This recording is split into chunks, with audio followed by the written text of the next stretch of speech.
বেয়াদবি হবে নাউজুবিল্লাহ বলে আমি বলছি কথাটা।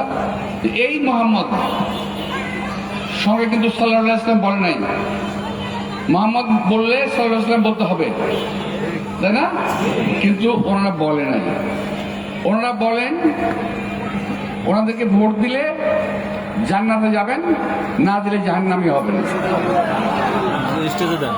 আমি বুঝতে পারি না, যদি ওনাকে ভোট দিলে জাহান্নামের ফয়সালা হয়ে যায়, তাহলে আমাদের নামাজ, রোজা, কোরবানি কিংবা অন্যান্য ধর্মীয় কাজ করার প্রয়োজনটা কি? কোন দরকার আছে? শুধু যে আমাদের একটা ভোট দিলেই হবে, তাইলে আপনাদের জান্নাত কনফার্ম, এরকম কথাবার্তা বলেন। অর্থাৎ তারা এই দেশের মানুষদের, বিশ্বাসীদের, যারা নাকি ইসলাম ধর্মে বিশ্বাস করে, তাদেরকে বিপদগামী করার চেষ্টা করতেছে। এই জামাতের কিন্তু জন্ম বাংলাদেশে নয়, পাকিস্তানের।